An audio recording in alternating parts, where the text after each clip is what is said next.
Saturday View on Midlands 103. With thanks to Lumclean Energy, pioneering innovation, powering progress. LumcleanEnergy.com. Have your say. Call 0818 300 103. Text or WhatsApp your Saturday View to 083 3010 103.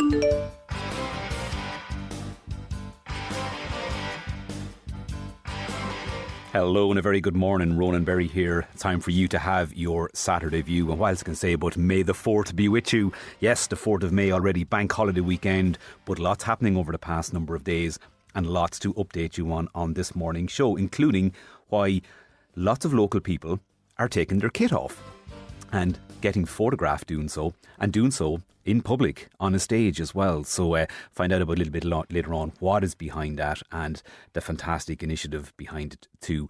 Also, again yesterday, another protest outside the house of Taoiseach Simon Harris at a time where he wasn't present. He was up in Belfast meeting ministers from the Stormont Assembly up there, but also at a time when his wife was at home putting their young kids to bed.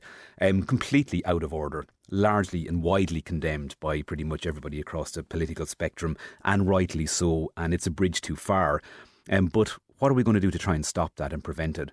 It's not something that happened hugely in the past, but it's happening more and more common now.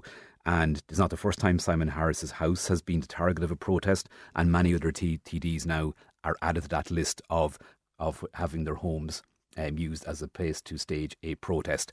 Right or wrong, let me know what you think. 083 3010 103, the text and WhatsApp line, powered by Lamb Brothers Toyota on the Arden Road in Tullamore. I'm also going to look at age gaps in relationships, and it has become a theme in a number of movies, particularly a few released last year, and a new one called The Idea of You that's only out, I think, in the last couple of weeks. And it's apparently a biopic of Harry Styles, formerly of One Direction and now a global superstar in his own right. And it talks about it. It documents and shows the story of an age gap based on a novel between 40-year-old Anne Hathaway, as the character she's played as 40-year-old, and another character who is 24 years of age. And apparently it has raised a couple of eyebrows given the perceived age gap. And it asks a bigger question, that do we look at the age gap differently when the female is the older person in a relationship? And one listener has texted in already to say about Emmanuel Macron. Of course, his wife, I think, was his former teacher in school, and there's quite a significant age gap there.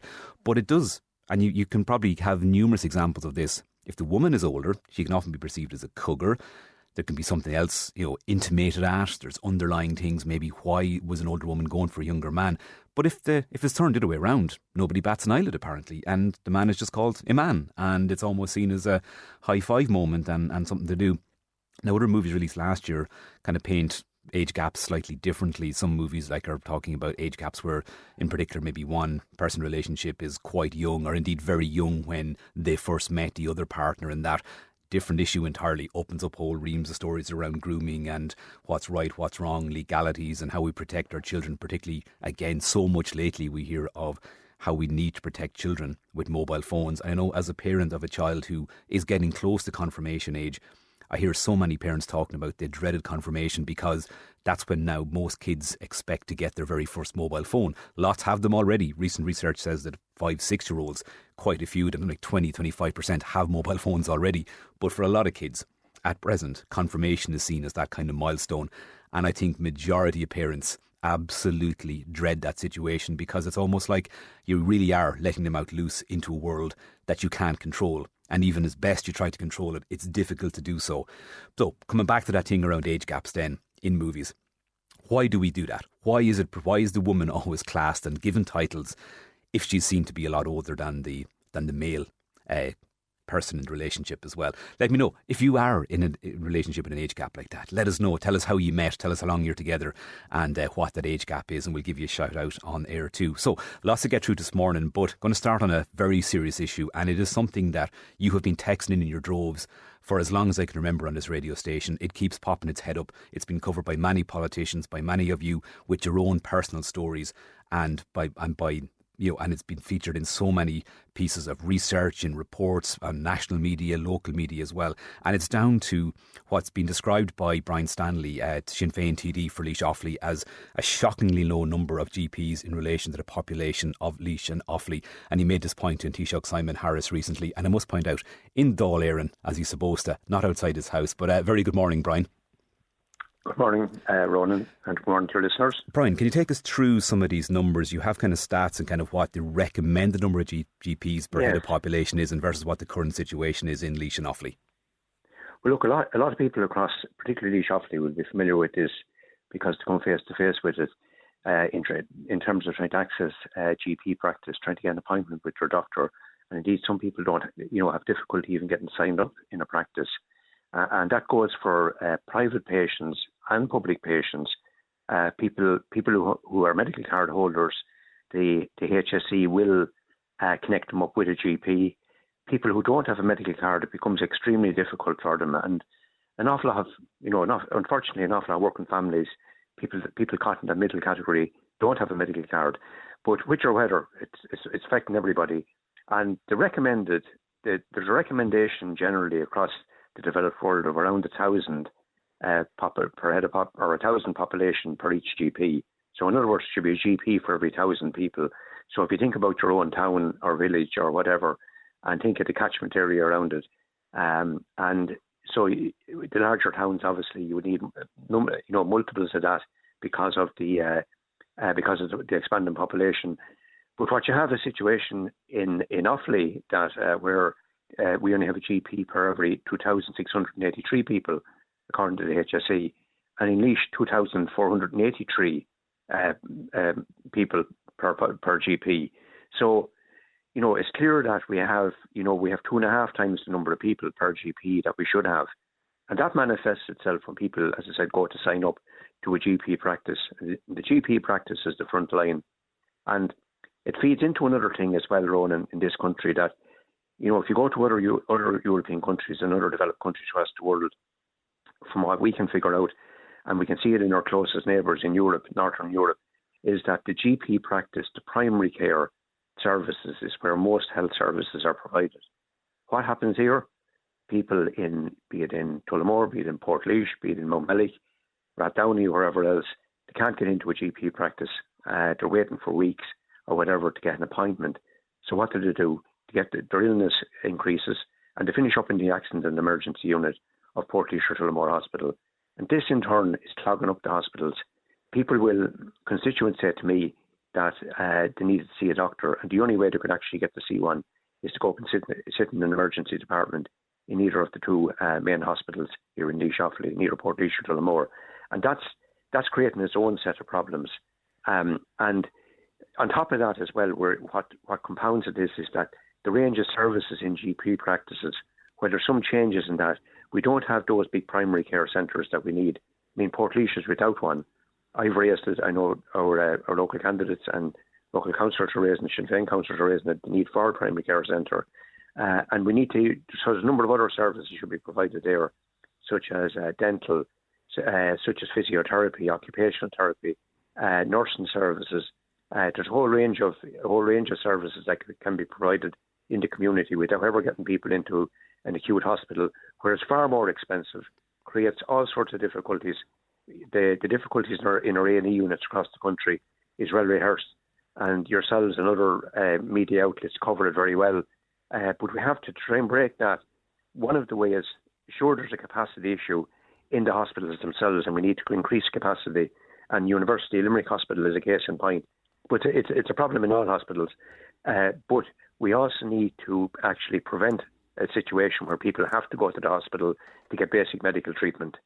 Absolutely. And you mentioned Limerick Hospital, and even, I know some listeners have often texted in and told us that people from Limerick and that catchment area are actually travelling to the Midlands because they know they probably won't get seen in Limerick, so that exacerbates the problem. But if we look at what's causing the shortage, retirement is often put out there. Lots of GPs are getting older.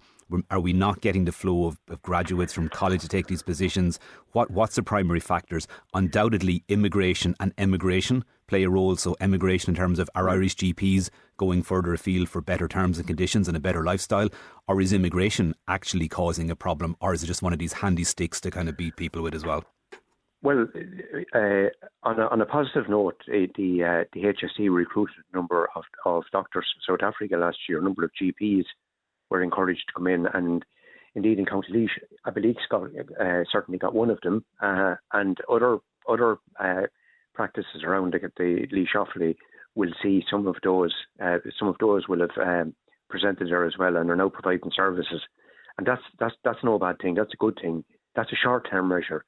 But to answer the question, there's a few things feeding into it, and one of them is, and I don't want this to be taken up the wrong way, but there's a lot more women going into GP practice now, and that's a good thing. That's a really good thing.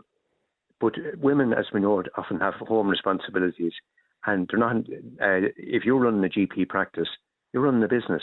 You have to run a business along with being a doctor, so it involves an awful lot of hours. And GPs tell me this the whole time, that there's the GP practice, the busy practices, they have administration, they have to have a staff, and there's a whole range of other things come with it. And the piece that's missing in Ireland is that we don't have a cohort of directly employed general practitioners, ordinary GPs. In other words, if you look at Scotland, for example, and it's one that we've looked at in some other countries, that you will have a cohort of directly employed GPs providing services under the direction of a HSE manager in a primary care centre, and that gives people, GPs, the opportunity to work a 35 or 36 or 39-hour week and finish. And obviously that would facilitate an awful lot of people. So it would provide a career path that people wouldn't be looking at having to set up a business and do these inordinate amount of hours. Now, if people want to do that, that's fine. That's fine and legitimate. That's the model that's used. But we don't have an alternative to that. The other point is that there are a lot of GPs now in their over 55, and if you take in Laois, we lost 9 GPs in a period of 1 year. Sorry, in a period of 2 years. But there was only four recruits came in. So there was, if you look at it, there was 4 retirements, and there was 5 resignations. But you're getting 4 new ones in this place, so you're down. The net result is you're down 5. What's happened in the meantime? The population increases. Well, I was just going to point that out, that in Laois, like back in 2002, the population stood at around 58,500. By 2022, that's up to almost 92,000, a 56% increase. Huge, making a huge difference as well. Like that's really going to compound that problem. Huge difference. Offaly has just about held its own between retirements, smaller amount of retirements and resignations, and has drawn level. But the point I'm making there is that those 2 factors are feeding into it. And a lot of GPs coming out of medical school will, if they don't see a career path and have to go through all the trouble, they mightn't fancy going and working in a GP practice for somebody else. Some of them emigrate abroad and get direct employment with the health services in Australia or Canada or Britain, and to see that as an option. So there needs to be other alternatives provided there. But what we would say as well, that the number being trained, it's clear that from our pieces of research into it, from what Sinn Féin have been doing, and David Cullinan, our health spokesperson, has been doing deep dives into all of this to try and figure out what's going on, is that we need to be training more GPs, but crucially when to come out of it, ensuring that career path is there if they want it as a directly employed GP, or indeed if they want to go into general practice and set up their own business. That's fine as well. But the problem is, it's a catch-22 situation, because GPs are now overworked. Some of them tell me they're exhausted. It's not seen as a viable, it's not seen as a very attractive option. So it's kind of one thing feeds into another, unfortunately, in a very negative way.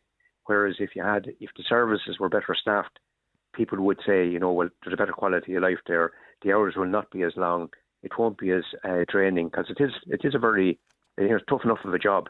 You have to deal with all sorts of cases. You have to try and be on your toes and on top gear the whole time, and meeting patients one after another, all day. It can be It can be tough enough. Absolutely, So, and I think for a large cohort of the population, people only use the GP when they need them, and they really value that service and they appreciate the complexity of it.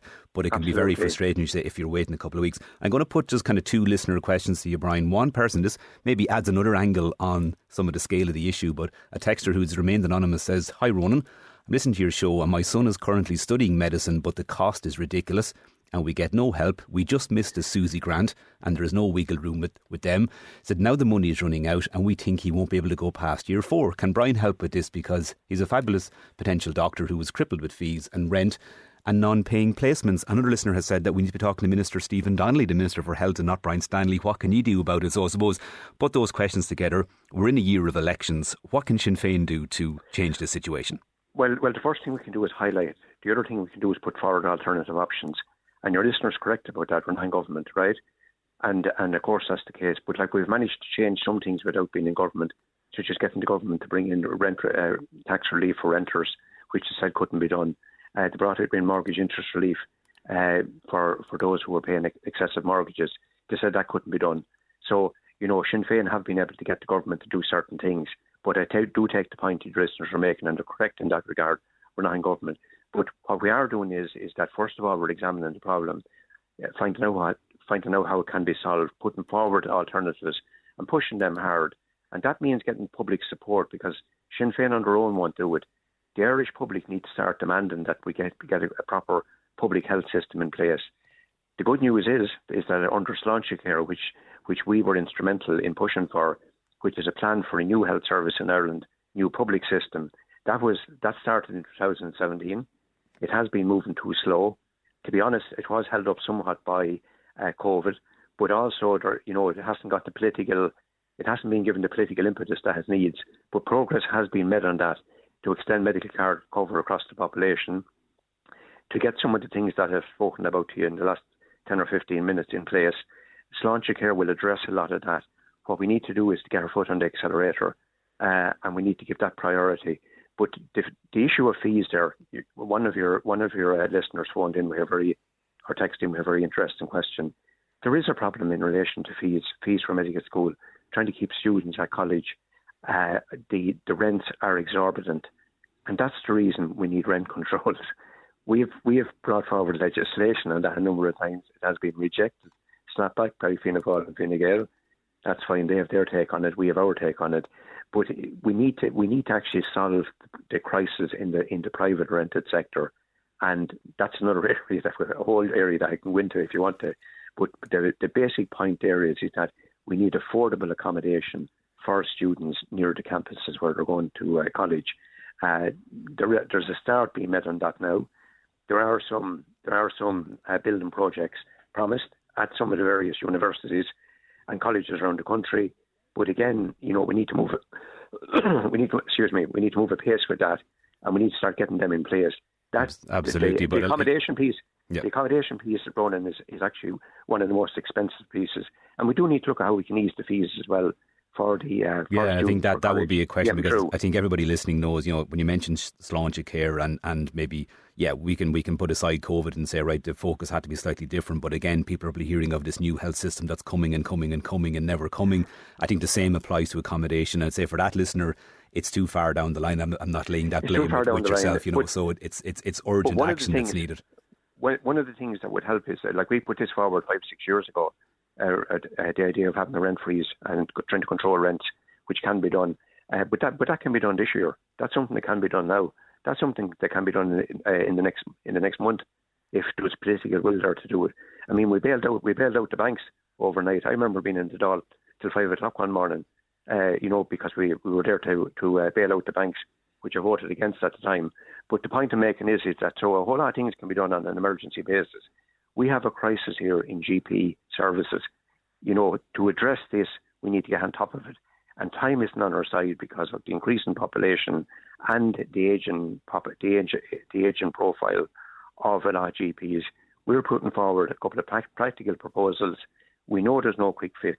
I'm not going to come on your show and tell your listeners that this can be fixed by just somebody clicking their fingers. It can't be. But what we can do is make a realistic start on it. I welcome the fact that there was those new GPs recruited last year, but it's clearly not enough. There's huge gaps. There's constituents onto me on a daily and weekly basis who cannot get into a GP practice. And that's the most basic. I've outlined the problems that's causing for the general health of the public, because it leads to bad health, but it also leads to our hospitals being clogged up with people who don't need to be there. They need to be seen in a primary care centre in the community. Absolutely, yeah. I think maybe it's off-putting. Some people probably don't even want to enter the system there in the first place. But Brian, Stanley, thank you so much for that this morning. One listener's texting as well said the problem is getting into the GP is not the doctor, it's getting by their secretary who think they are the doctors. They start asking you what is wrong with you and it's none of their business. Then tell you to go to my doc or go to your A&E. That comes in from one of our listeners that that's what's happening in their town. So are you having the same thing? Let me know. 083 3010 103. Time now for a quick break. Saturday View on Midlands 103 with thanks to Lumcloon Energy, pioneering innovation, powering progress. LumcloonEnergy.com. Just about 6 days ago, Taoiseach Simon Harris criticised protests outside politicians' homes, describing them as thuggery. That was against the recent protests that had taken place outside Minister for Integration Roderick O'Gorman's house. Just yesterday, protesters appeared outside Simon Harris's house. He wasn't there at the time. He was in Northern Ireland and his wife was there putting their young children to bed. And this is just the latest in a number of protests outside politicians' house. It happened with Simon Harris as his time as Minister for Health back in 2019. Also, even Leo Varadkar was subject to the same. And I say that list grows and grows. Now, I did see a report in Breaking News from last year, from about October last year, said that the OPW, the Office of Public Works, spent 3.6 million on security at politicians' homes amid an upsurge in protests back then. That was politicians were given, TDs and senators were giving a €5,000 allowance so they could improve their security for staff at their home or for their constituency offices at the time. But I say the overall spend, 3.6 million on security, undoubtedly that is rising. But to get a sense of kind of what measures are in place already and maybe how the Gardaí and other security services may respond to this, I'm about to be joined by Pat Marry. Pat is an author and he's a former detective and he's lives in Mullingar. Very good morning, Pat. Morning, Ronan. Pat, I'm sure this threat for elected representatives and politicians is something that has always been there. To what extent has it escalated? Yeah, well, look, we can see day in, day out that there's protests at politicians' houses, and in my mind it's unacceptable for the simple reason is that it's infringing on the privacy of not just the politician but his wife and family and maybe neighbours. So look, it extends just beyond that. But look, the law as it stands, the Criminal Justice Public Order Act in 1994, there are a number of offences. Now you have to make sure that the offence, the crime has occurred or has been broken with a Gardaí to effect an arrest. There's disorderly conduct in a public place, threatening, abusive or insulting behaviour in a public place, and distribution or display in public places of material which is threatening, abusive or insulting or obscene.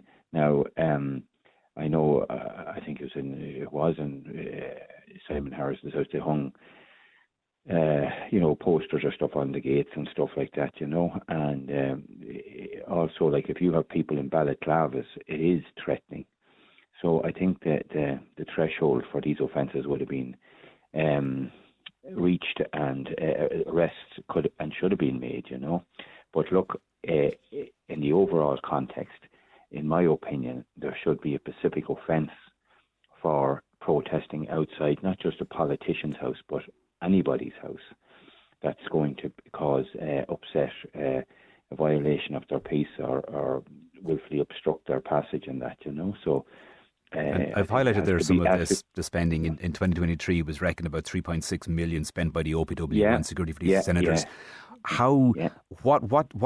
What's the response at present? What will they be looking at now to make sure, or will they be giving TDs and senators and their teams more instruction, more training? Will there be more resources put in? CCV? What is the typical response when we see a threat like this rising?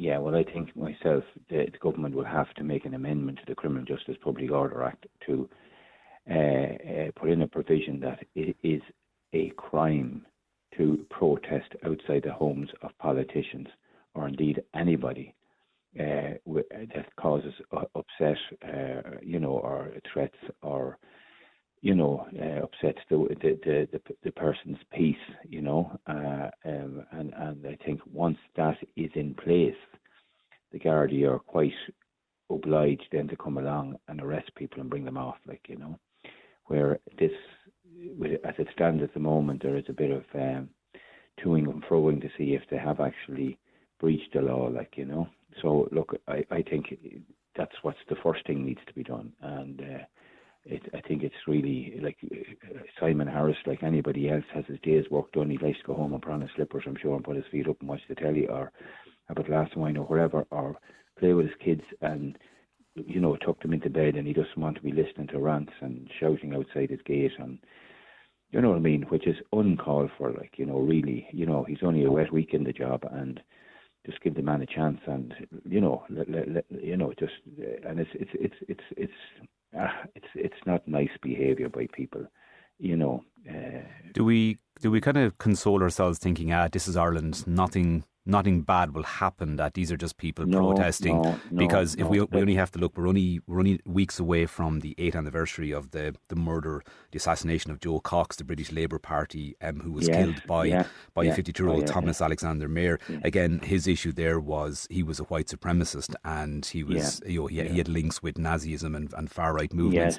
In 2021, we had another politician killed in the UK, Sir David Amos, killed by a guy who claimed to be representing the Islamic State as well. I mean, that's only across the water. So how real is that threat being perceived in Ireland, do you think? That is a real threat. And you always have the lone wolf and someone who gets something in their head to inflict injury on someone. I had it in Dundalk there, where we had a guy who had come from Syria on the boats to Italy, then made his way across Europe to England, and then to Northern Ireland and into Dundalk, and he stabbed a poor Japanese man on his way home from work one morning and killed him, and then went to attack another person, So you do have lone wolves out there, and what I'm saying is that in respect of, we have to respect our politicians. We mightn't always agree with them, and we mightn't always like them, but what I'm saying is that they do a very fundamental and important job, and we have to protect them, and it should be protected by law and by the arms of the Garda Síochána. And what I'm saying is that there should be a specific offence there for protesting outside politicians' homes, and indeed anybody, Absolutely, yeah. And I will point out that the protests have been condemned by all political parties. That even Michelle O'Neill, the First Minister of the North, condemned it with Simon Harris yesterday. But Pat, I suppose, before I let you go, you're sounding fresh and well for a man who launched your second book, was it last night, Murder at Lordship, Inside the Hunt for Detectives Killers. How did that go for you? Yeah. It went extremely well. We sold over 78 books, and we actually ran out of books in Eason's in Mullingar.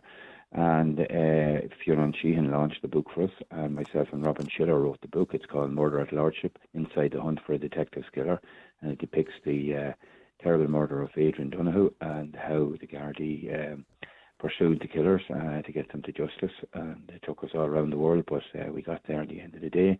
And it's a fascinating read. Anyone that has read it now has told me that it's fascinating, and there's a lot of information in the book that they weren't aware of, and they said it's fascinating, and what you had to do to, it was just pure, fantastic police work, Absolutely, at a time, I suppose, where that gathering of evidence is becoming probably even more challenging because of all the checks and balances you have to undertake. Well, yeah. Well, look, I had a lot of experience investigating murders and that. This was an exception. It was the largest murder investigation ever in the state, and the trial itself was the longest criminal trial in Irish history. And it was a mammoth task. Now, it really pushed me to the limits, but Adrian was one of my detectives, and I owed it to him to do a good job, a professional job, and that's what was done. Well, absolutely. Congratulations. As I say, it's definitely a tough read, but a worthy read for anybody listening as well. Pat Marry, author of Murder at Lordship, Inside the Hunt for a Detective's Killer, and former detective, thank you so much for that this morning. Okay, Ronan, thank you. Now, moving on now from that onto why people around the Tullamore area are shedding their clothes and getting out in public and doing so as well. Would you be willing to get your kid off for charity? Well, Funhouse Theatre Company in Tullamore managed to convince half the town to take part in its nude calendar in aid of the Midlands Hospice. The group, whose performance of Calendar Girls is on this week in the Esker Arts Centre, have immersed themselves in their characters and dedicated to follow in their footsteps and produce the calendar. Midlands 103 reporters Amelia Averis and Lily Buckley have been meeting up with the group to find out how the idea of the calendar first came to be. And here's a little snippet from that when they caught up recently. Joe's filled with lots of different emotions. The room can get quite tense. There's lots of laughter one minute, and then there might be some tears the next. Devastating. Yeah. Like one scene will be absolutely devastating. The entire room is bawling, crying, and then the next scene is just hilarious from the get-go. Like the minute it starts. Yeah. The whole place is erupting with laughter. You definitely leave the theatre, I think, feeling uplifted and empowered. There's lots of hope throughout the show, and then you leave on a high, hopefully. It's based on a true story of a group of women who were based in Yorkshire, and they were in what's called the Women's Institute, which I suppose in Irish terms would have been the ICA, or the kind of Irish Country Women's Association. So quite a conservative group of women.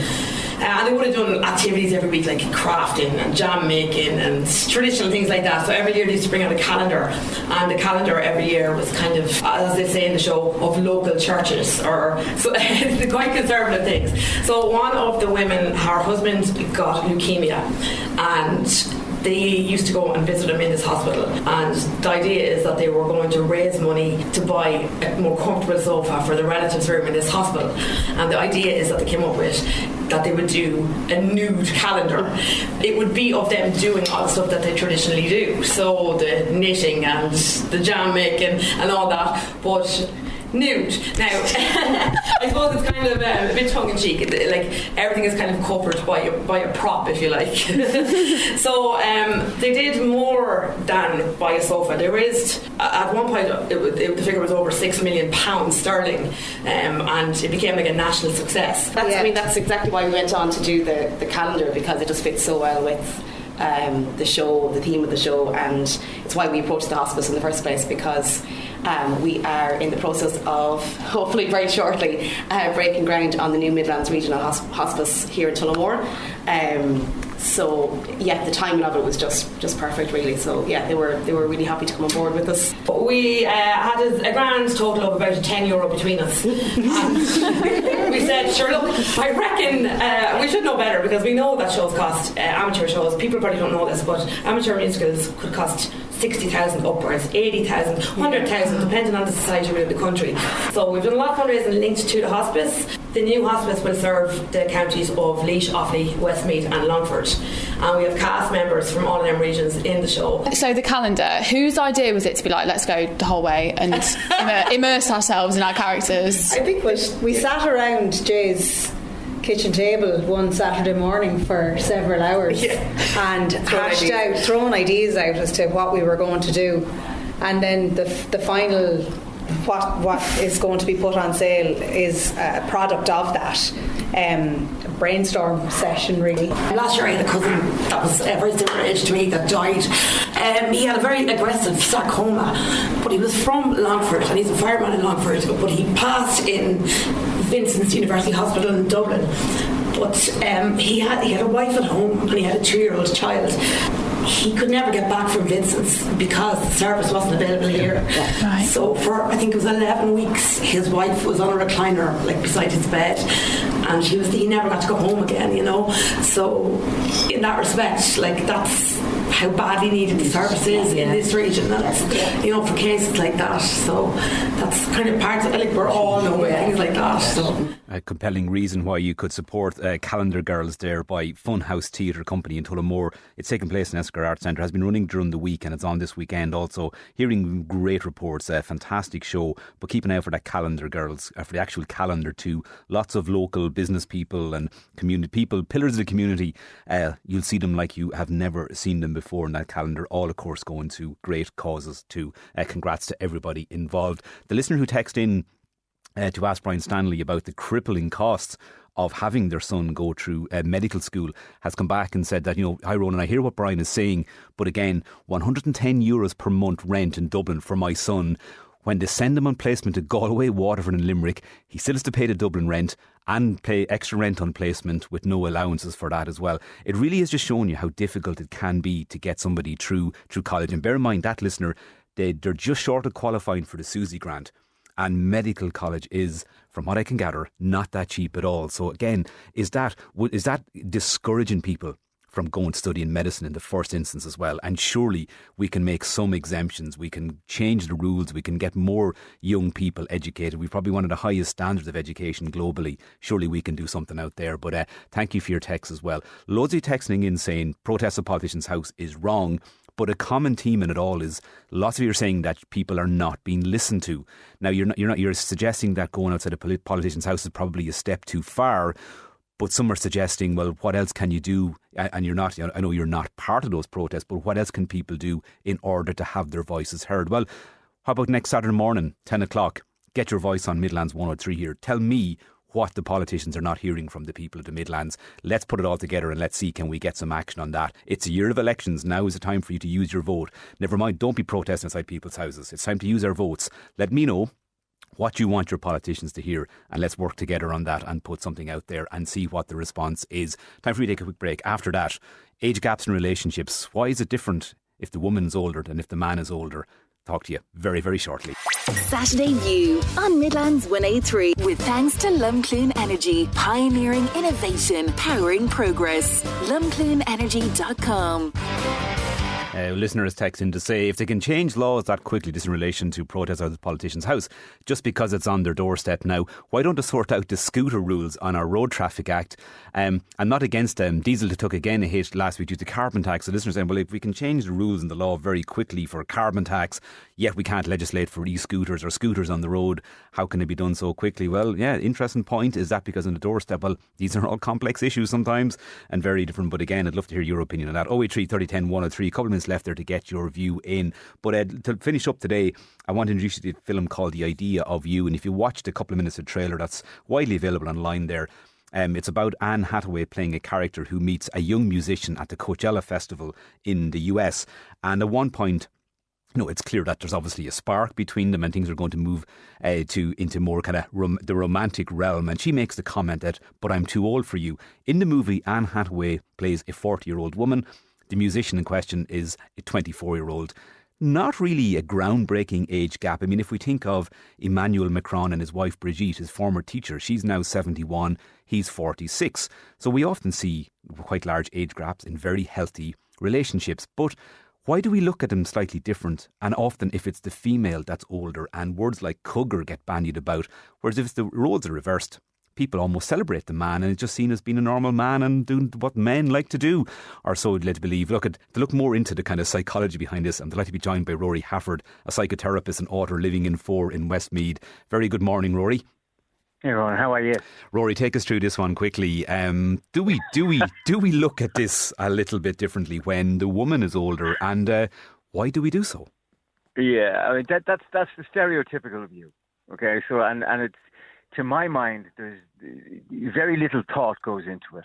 We just see this and we go, oh, that means. I think the whole thing is nonsense. I mean, you mentioned a 71-year-old and somebody said, well, this woman is in love with him. And love transcends age.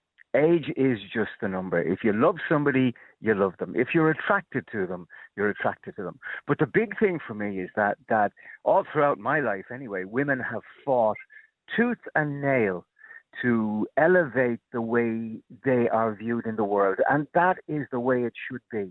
Absolutely.